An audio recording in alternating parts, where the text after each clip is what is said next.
نحمدہ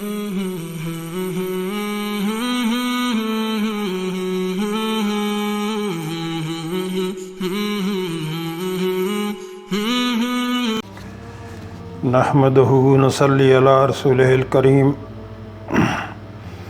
اما بعد فاعوذ باللہ من الشیطان الرجیم، بسم اللہ الرحمن الرحیم۔ محترم ناظرین، السلام علیکم ورحمۃ اللہ وبرکاتہ۔ حضرت ابو بکر صدیق رضی اللہ تعالیٰ عنہ کی اتنی بڑی شان ہے کہ ان کی شان میں کچھ بھی کہا جائے تو وہ کم ہے۔ پوری کائنات جو اللہ نے پیدا کی ہے، نبیوں کے بعد نبی سب سے افضل ہوتے ہیں۔ پوری کائنات میں نبیوں کے بعد سب سے افضل ترین انسان جو ہیں وہ حضرت ابو بکر صدیق رضی اللہ تعالیٰ عنہ ہے۔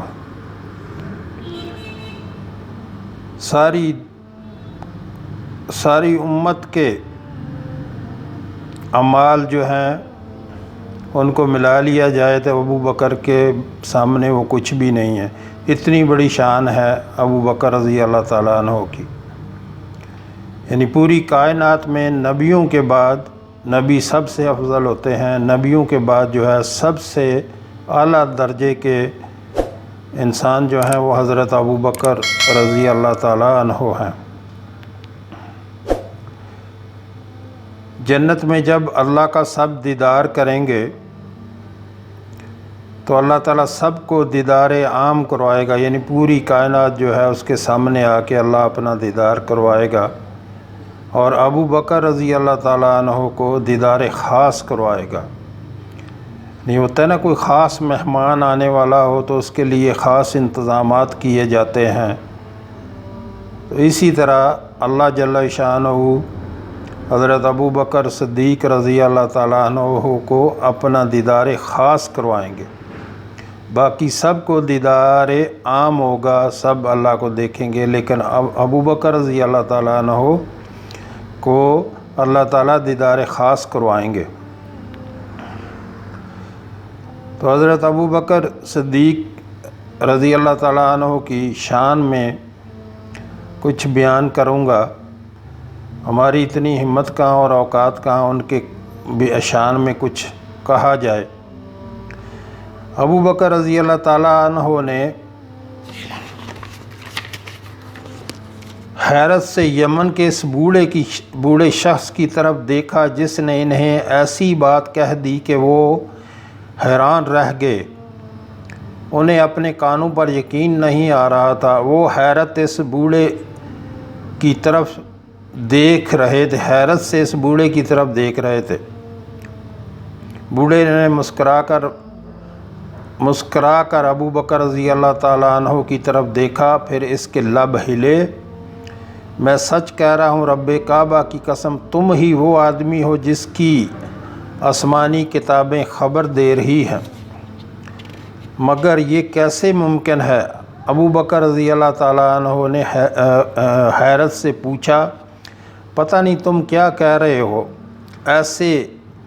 ایسا کیسے ہو سکتا ہے؟ انہیں بوڑھے کی باتوں پر ابھی تک یقین نہیں آ رہا تھا۔ ابو بکر رضی اللہ تعالیٰ عنہ عرب کے ایک مشہور تاجر تھے اور تجارت کے لیے اکثر دوسرے ملکوں کا سفر کرتے تھے۔ اس بار وہ تجارت کے لیے ملک یمن آئے تھے۔ یہاں ایک بوڑھے سے ان کی ملاقات ہوئی جو آسمانی کتابوں کا عالم تھا۔ اس نے ابو بکر رضی اللہ تعالیٰ عنہ کو دیکھتے ہی کہا، میرا خیال ہے کہ تم سرزمین حرم کے باشندے ہو۔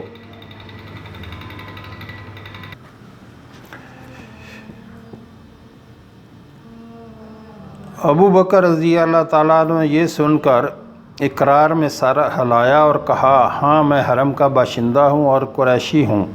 یہ سن کر بوڑھے نے مسکراتے ہوئے کہا، پھر تم قبیلہ بنی تیم سے تعلق رکھتے ہو۔ ابو بکر رضی اللہ تعالیٰ عنہ یہ سن کر اچھل پڑے بھلا اس بوڑھے کو کیسے پتہ چلا کہ ان کا تعلق بنی تیم سے ہے؟ انہیں بوڑھے کی بات سمجھ میں نہیں آ رہی تھی۔ تم نے میری بات کا جواب نہیں دیا۔ بوڑھے نے ابو بکر رضی اللہ تعالیٰ عنہ کی طرف دیکھتے ہوئے پوچھا، ہاں میں بنی تیم بن مرہ کے خاندان سے ہوں۔ یہ سنتے ہی بوڑھا شخص خوشی سے اچھل پڑا اور وہ اپنے جوش پر قابو پاتے ہوئے بولا، بس اب صرف ایک نشانی دیکھنا باقی رہ گئی ہے، تم ذرا اپنا پیٹ تو دکھاؤ۔ حضرت ابو بکر رضی اللہ تعالیٰ عنہ نے اس بوڑھے کو عجیب سی نظروں سے دیکھا اور بولے، پہلے بتاؤ کہ بات کیا ہے، پھر تمہاری بات مانوں گا۔ بوڑھے نے ابو بکر رضی اللہ تعالیٰ عنہ کی طرف دیکھتے ہوئے کہا، میرا آسمانی علم کہتا ہے کہ حرم میں ایک نبی کا ظہور ہونے والا ہے۔ اس نبی کے 2 شخص مددگار ہوں گے، ایک بوڑھا اور ایک جوان۔ بوڑھے کا حلیہ تم سے ملتا جلتا ہے، اس کے پیٹ پر سیاہ تل اور بائیں ران پر ایک خاص نشان ہوگا۔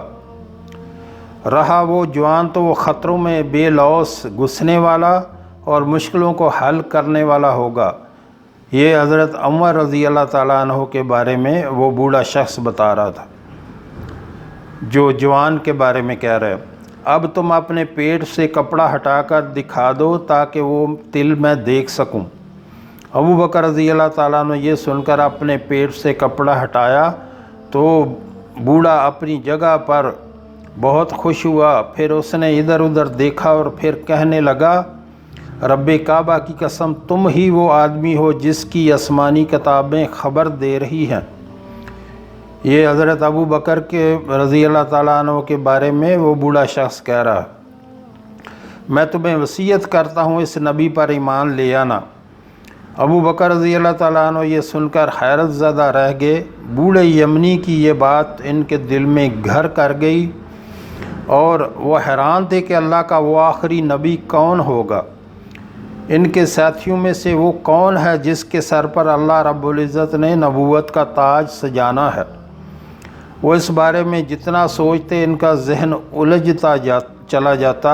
بوڑھا یمنی حضرت ابو بکر رضی اللہ تعالیٰ عنہ کی طرف مسکرا کر دیکھ رہا تھا، پھر اس کے لب ہلے، ابو بکر رضی اللہ تعالیٰ عنہ تم مجھ سے ایک وعدہ کرو۔ تو انہوں نے کہا، کیسا وعدہ؟ ابو بکر رضی اللہ تعالیٰ عنہ نے حیرت سے پوچھا، تمہیں مجھ سے یہ وعدہ کرنا ہوگا جب تم ان نبی صلی اللہ علیہ وآلہ وسلم کا زمانہ پاؤ تو ان کی خدمت میں میرا سلام عرض کرنا۔ میں نے ان کی تعریف میں ایک قصیدہ کہا ہے، یہ قصیدہ ان کی خدمت میں پیش کرنا۔ یہ کہہ کر اس نے ایک قصیدہ حضرت ابو بکر رضی اللہ تعالیٰ عنہ کے حوالے کر دیا۔ حضرت ابو بکر رضی اللہ تعالیٰ عنہ بوڑھے یمنی سے اجازت لے کر اپنے سرائے کی طرف روانہ ہو گئے۔ ان کا ذہن ابھی تک الجھا ہوا تھا، انہیں بوڑھے یمنی کی باتیں سچ لگ رہی تھیں۔ سرائے میں آ کر انہوں نے اپنا سامان درست کیا۔ صبح انہوں نے قافلے کے ساتھ مکہ روانہ ہونا تھا۔ دوسرے دن پو پھٹتے ہی قافلہ مکہ جانے کے لیے تیار کھڑا تھا۔ تمام تاجر خوش تھے کہ انہوں نے یمن میں اپنا سامان تجارت خوب منافع پر بیچا ہے۔ اب وہ اپنے گھر واپس جا رہے تھے۔ قافلہ روانہ ہوا۔ ابو بکر رضی اللہ تعالیٰ عنہ کو ذہن ابھی تک الجھا ہوا تھا۔ بوڑھے یمنی کی باتیں بار بار ان کے کانوں میں سرگوشیاں کر رہی تھی۔ جب قافلہ مکہ پہنچا تو ابو بکر رضی اللہ تعالیٰ عنہ اپنے گھر تشریف لے گئے۔ پھر کچھ دیر آرام کرنے کے بعد وہ اپنے دوست محمد صلی اللہ علیہ وآلہ وسلم کے گھر کی طرف چل دیے، اس مبارک ہستی سے ملنے کے لیے جس سے وہ پچھلے 28 سال میں کئی بار مل چکے تھے۔ جب ان کی نظر اللہ کے رسول صلی اللہ علیہ وآلہ وسلم کے چہرہ مبارک پر پڑی تو وہ حیران رہ گئے۔ آج اس مبارک چہرے میں کوئی عجیب بات تھی جو وہ بھی نہیں جانتے تھے۔ ان کی نظر آپ صلی اللہ علیہ وآلہ وسلم کے چہرہ مبارک سے ہٹ کر قدموں پر جم گئی۔ رسول اللہ صلی اللہ علیہ وآلہ وسلم نے انہیں دیکھتے ہی کہا، ابو بکر، اللہ نے مجھے اپنا رسول بنایا ہے، تم مجھ پر ایمان لے آؤ۔ یمن کا بوڑھا جس سے تم مل کر آئے ہو میری نبوت کی دلیل ہے، اس نے میرے لیے شعر کا تحفہ بھی بھیجا ہے۔ ابو بکر رضی اللہ تعالیٰ عنہ یہ سن کر حیران رہ گئے اور دھیمے لہجے میں پوچھا، آپ صلی اللہ علیہ وآلہ وسلم کو یہ کس نے کہا؟ آپ صلی اللہ علیہ وآلہ وسلم نے فرمایا، مجھے یہ خبر اللہ کی طرف سے جبریل نے دی ہے، جو نبیوں کے پاس وحی لاتا ہے۔ یہ سن کر ابو بکر رضی اللہ تعالیٰ عنہ جلدی سے اپنی جگہ سے اٹھے اور بولے، میں گواہی دیتا ہوں کہ آپ صلی اللہ علیہ وآلہ وسلم اللہ کے سچے نبی ہیں۔ یہ کہہ کر کلمہ طیبہ پڑھا اور مسلمان ہو گئے۔ آپ رضی اللہ تعالیٰ عنہ کو یہ اعزاز حاصل ہے کہ آپ رضی اللہ تعالیٰ عنہ مردوں میں سب سے پہلے آپ صلی اللہ علیہ وآلہ وسلم پر ایمان لائے۔ ابھی دن کا اجالا ہونے میں کچھ وقت باقی تھا، ہر طرف ہلکی ہلکی نیلی روشنی پھیلی ہوئی تھی۔ حضرت عمر الفاروق رضی اللہ تعالیٰ عنہ فجر کی نماز پڑھنے کے بعد مدینہ کی ایک بستی کی طرف روانہ ہو گئے اور وہ تیز تیز قدموں سے چلتے ہوئے ایک جھونپڑی کی طرف جا رہے تھے۔ یہ جھونپڑی مدینہ کی ایک بڑھیا کی تھی۔ بڑھیا اس جھونپڑی میں اکیلی رہتی تھی۔ وہ اس قدر بوڑھی تھی کہ وہ گھر کا کام کاج بھی نہیں کر سکتی تھی، ہر وقت اپنی جھونپڑی میں پڑی رہتی تھی۔ حضرت عمر رضی اللہ تعالیٰ عنہ اس جھونپڑی کے قریب پہنچ کر رک گئے۔ انہوں نے ایک نظر دائیں بائیں دیکھا، پھر بے دھڑک اس جھونپڑی میں داخل ہو گئے۔ بڑھیا اپنی چارپائی پر سو رہی تھی۔ جھونپڑی میں داخل ہوتے ہی حضرت عمر رضی اللہ تعالیٰ عنہ حیرت سے رک گئے کہ کوئی ان سے پہلے ہی اس جھونپڑی میں آیا تھا اور صفائی ستھرائی کا کام کر کے جا چکا تھا۔ ان کا جھونپڑی میں آنا پھر بیکار گیا۔ وہ مایوس ہو کر پلٹے اور جھونپڑی سے باہر آ گئے۔ وہ حیران تھے کہ آخر وہ کون ہے جو روزانہ ان سے پہلے ہی جھونپڑی میں آ جاتا ہے اور بڑھیا کے گھر کی صفائی ستھرائی کے ساتھ ساتھ اس کے گھر کا گھڑا بھی بھر جاتا ہے، اس کی ضرورت کی ہر چیز مہیا کر کے چلا جاتا ہے، اور انہیں ہر بار مایوسی کے ساتھ لوٹنا پڑتا تھا۔ وہ انہی خیالوں میں گمسم اپنے گھر کی طرف چل دیے۔ حضرت عمر رضی اللہ تعالیٰ عنہ کا یہ روز کا معمول تھا کہ وہ فجر کے نماز کے بعد اس بڑھیا کی جھونپڑی کی طرف چل دیتے، مگر ہر بار انہیں وہاں پہنچ کر مایوسی کا سامنا کرنا پڑتا کہ ان کے آنے سے پہلے ہی وہ بڑھیا کے کوئی کام کر کے چلا جاتا تھا۔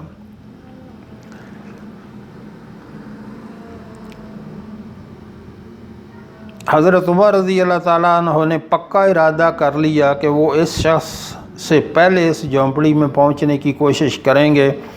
یہ سوچ کر کہ وہ مطمئن ہو گئے، رات کو عشاء کی نماز پڑھ کر وہ جلد سو گئے۔ جب رات کا پچھلا پہر گزرا تو وہ اپنے بستر سے اٹھ کھڑے ہوئے اور مسکراتے ہوئے سوچنے لگے، آج میں چھپ کر دیکھتا ہوں کہ کون شخص ہے جو روزانہ مجھ سے پہلے اس بڑھیا کی جھونپڑی میں پہنچ جاتا ہے اور مجھے روزانہ مایوس لوٹنا پڑتا ہے۔ حضرت عمر رضی اللہ تعالیٰ عنہ رات کے اندھیرے میں چلتے ہوئے بڑھیا کی جھونپڑی کے قریب پہنچ گئے اور ایک جگہ چھپ کر بیٹھ گئے اور انتظار کرنے لگے۔ وقت آہستہ آہستہ گزر رہا تھا۔ جب عمر رضی اللہ تعالیٰ عنہ دم سادے خاموشی سے بیٹھے رہے، پھر انہیں اندھیرے میں کسی کے قدموں کی چاپ سنائی دی۔ وہ اندھیرے میں پوری طرح آنکھیں کھول کر دیکھنے لگے۔ انہیں اندھیرے میں ایک سایہ جھونپڑی کی طرف بڑھتا دکھائی دیا۔ وہ چوکنا ہو کر بیٹھ گئے اور سائے کے قریب آنے کا انتظار کرنے لگے۔ سایہ آہستہ آہستہ جھونپڑی کے قریب آ رہا تھا۔ جب وہ سایہ جھونپڑی کے دروازے کے قریب پہنچا تو عمر رضی اللہ تعالیٰ عنہ حیران رہ گئے۔ انہیں اپنی آنکھوں پر یقین نہیں آ رہا تھا۔ وہ ٹکٹکی باندھے اس سائے کی طرف دیکھے جا رہے تھے۔ وہ سایہ رکا نہیں بلکہ بے دھڑک جھونپڑی میں داخل ہو گیا۔ حضرت عمر رضی اللہ تعالیٰ عنہ وہیں بیٹھے رہے اور سائے کے باہر آنے کا انتظار کرتے رہے۔ کچھ دیر بعد وہ سایہ جھونپڑی سے نکلا۔ حضرت عمر رضی اللہ تعالیٰ عنہ کے لبوں پر مسکراہٹ ابھری اور ان کے لبوں سے سرگوشیانہ لہجے میں آواز نکلی، ابو بکر یقیناً یہ کام آپ ہی کر سکتے ہیں۔ ابو بکر صدیق رضی اللہ تعالیٰ عنہ جھونپڑی سے نکل کر اپنے راستے پر چل دیے۔ حضرت عمر رضی اللہ تعالیٰ عنہ نے بڑھیا کی جھونپڑی میں جا کر دیکھا، حضرت ابو بکر رضی اللہ تعالیٰ عنہ نے بڑھیا کے گھر کا سارا کام کاج کر دیا۔ حضرت عمر رضی اللہ تعالیٰ عنہ بھی روزانہ اس بڑھیا کی خبر گیری اور اس کے گھر کا کام کاج کرنے کے لیے جاتے تھے، مگر ان سے پہلے ہی حضرت ابو بکر صدیق رضی اللہ تعالیٰ عنہ اس بڑھیا کے گھر کے سارے کام صاف ستھرائی اور گڑھے میں پانی بھرنا وہ کر کے ان سے پہلے چلے جاتے تھے۔ رسول اللہ صلی اللہ علیہ وآلہ وسلم وفات پا چکے تھے۔ ان کی وفات کے بعد مسلمانوں نے حضرت ابو بکر صدیق رضی اللہ تعالیٰ عنہ کو اپنا خلیفہ منتخب کر لیا۔ جب حضرت ابو بکر صدیق رضی اللہ تعالیٰ عنہ ان دنوں کپڑے کی تجارت کیا کرتے تھے، اس سے جو آمدنی ہوتی تھی اس سے اپنے بچوں کو کھلاتے پلاتے۔ جب آپ رضی اللہ تعالیٰ عنہ کو مسلمانوں نے اپنا خلیفہ چن لیا تو انہوں نے اپنا یہ پیشہ نہ چھوڑا۔ وہ اب بھی کپڑوں کی گٹھڑی اپنے کندھے پر رکھتے اور انہیں بیچنے کے لیے مختلف بستیوں میں نکل جاتے، مگر اس کے باوجود اپنی خلافت کی ذمہ داریاں سے غافل نہیں ہوتے تھے۔ وہ خود کو مسلمانوں کا خلیفہ نہیں سمجھتے تھے بلکہ خود کو مسلمانوں کا خادم سمجھتے تھے اور اپنے فرض پورے طریقے سے ادا کرتے۔ اور ایک روز آپ رضی اللہ تعالیٰ عنہ اپنے کپڑوں کی گٹھڑی لے کے باہر نکلے تاکہ ان کپڑوں کو فروخت کر کے اپنے بچوں کے لیے پیٹ بھرنے کا سامان خرید سکیں۔ آپ رضی اللہ تعالیٰ عنہ گٹھڑی لے کے چلے جا رہے تھے کہ رستے میں حضرت عمر رضی اللہ تعالیٰ عنہ سے ملاقات ہو گئی۔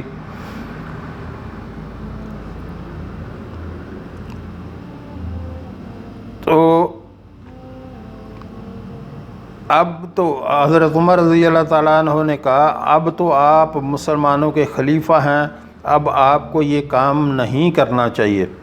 حضرت ابو بکر رضی اللہ تعالیٰ عنہ نے ان کی طرف دیکھتے ہوئے کہا، کپڑا بیچنا میرا خاندانی پیشہ ہے، میں اسے نہیں چھوڑ سکتا۔ حضرت عمر رضی اللہ تعالیٰ عنہ نے کہا، آپ کو یہ بھی نہیں بھولنا چاہیے کہ اب آپ مسلمانوں کے خلیفہ ہیں، اس لیے یہ کام نہ کریں۔ اگر میں یہ کام نہیں کروں گا تو اپنے بچوں کو کہاں سے کھلاؤں گا؟ حضرت عمر رضی اللہ تعالیٰ عنہ یہ سن کر وہاں سے چلے گئے۔ انہوں نے صحابہ اکرام کو جمع کیا اور یہ مسئلہ ان کے سامنے رکھا۔ سب سر جوڑ کے بیٹھ گئے۔ پھر انہوں نے یہ طے کیا کہ حضرت ابو بکر صدیق رضی اللہ تعالیٰ عنہ کو بیت المال سے گھر کے خرچ کے لیے ہر سال 1500 تنخواہ دی جائے تاکہ وہ اپنے بچوں کا پیٹ پال سکیں اور اپنا یہ وقت مسلمانوں کے کاموں میں لگا سکیں۔ حضرت ابو بکر صدیق رضی اللہ تعالیٰ عنہ اس بات پر بڑی مشکل سے تیار ہوئے۔ آخر صحابہ اکرام رضوان اللہ اجمعین کے اصرار پر آپ نے بیت المال سے اپنی ضرورت کے مطابق وظیفہ لینا منظور کر لیا۔ آپ دن رات مسلمانوں کے کاموں میں لگے رہے۔ بیت المال سے ملنے والی یہ تنخواہ اس قدر کم تھی کہ مشکل سے گزارا ہوتا تھا۔ ایک مہینہ آپ رضی اللہ تعالیٰ عنہ کے گھر والوں نے گھر کے اخراجات میں سے کچھ پیسے بچا لیے اور آپ رضی اللہ تعالیٰ عنہ سے اس کے خرچ کی اجازت مانگی۔ آپ رضی اللہ تعالیٰ عنہ نے گھر والوں سے ان پیسوں کے متعلق پوچھا تو آپ کو بتایا گیا کہ گھر کے اخراجات میں سے ہر ماہ تھوڑے تھوڑے پیسے بچا کر اتنی چھوٹی سی رقم جمع کی گئی ہے۔ یہ سن کر آپ رضی اللہ تعالیٰ عنہ نے گھر والوں سے وہ پیسے لے لیے۔ اب آپ رضی اللہ تعالیٰ عنہ یہ سوچ رہے تھے کہ اگر کم پیسوں میں گھر کا خرچ چل سکتا ہے تو مجھے بیت المال سے کم پیسے لینے چاہیے۔ یہ سوچ کر آپ رضی اللہ تعالیٰ عنہ نے وہ پیسے بیت المال میں جمع کرا دیے اور پھر آئندہ بیت المال سے گھر کے خرچ کے لیے پیسے کم لینے لگے۔ تو محترم ناظرین، باتیں کرنے کو بہت ہیں لیکن باتوں پہ عمل کی ضرورت ہے۔ ہمارے آقا، ہمارے اس جو مشعل راہ ہیں یہ صحابہ کرام ہمارے لیے، ان کی زندگی کے مطابق ہمیں زندگی گزارنی ہے۔ اور وہ جیسے کہ میں نے آپ کو بتایا کہ اتنی تھوڑی سی رقم لیتے تھے گھر کے خرچے کے لیے کہ گھر کا خرچ چل سکے، تو جو بچ گئے وہ بھی انہوں نے بیت المال جمع کروا لیے۔ آج کے ہمارے حکمران، مسلمان حکمران جو ہیں، وہ انسانوں پہ اتنا ظلم کرتے ہیں، خود تو ان کی بڑی بڑی پراپرٹیاں ہیں، خود ان کے بڑے بڑے محلات ہیں، لیکن عوام کا کبھی کوئی نہیں سوچتے۔ اور پہلے وقتوں میں جب کسی کو خلیفہ چنا جاتا تھا یا حکمران چنا جاتا تھا جو اللہ کے نیک لوگ تھے، تو وہ ڈرتے تھے یہ عہدہ لینے کے لیے کہ ہمیں کل اللہ نے پوچھنا ہے کہ تم انسانوں کے اوپر تمہیں حکمران بنایا گیا تھا، تم نے کیا کیا ان کے لیے۔ تو وہ لوگ جو تھے وہ ڈرتے تھے یہ عہدہ لینے کے لیے، حکمرانی لینے کے لیے وہ ڈرتے تھے۔ اور آج کے لوگ جو ہیں وہ قتل کر کے، قتل و غارت کر کے، رشوت دے کے اور حکمران بنتے ہیں اور عہدے لیتے ہیں بڑے بڑے۔ اور یہ سوچنا چاہیے کہ یہ زندگی یہیں پہ جو ہے ختم ہو جانی ہے، کسی نے کتنا بھی جی لیا ایک دن جانا ہے۔ جو آنے والی زندگی ہے اس کے لیے سوچنا ہے، اس کے لیے تیاری کرنی ہے، اس کو وہ ہمارے لیے اچھی ہو جائے جو کبھی نہ ختم ہونے والی زندگی ہے۔ یہ تو کسی کی 20 سال ہے، کسی کی 50 ہے، کسی کی 60 ہے، کسی کی 70 80 ہے، لیکن جانا ضروری ہے، یہاں رہنا نہیں ہے۔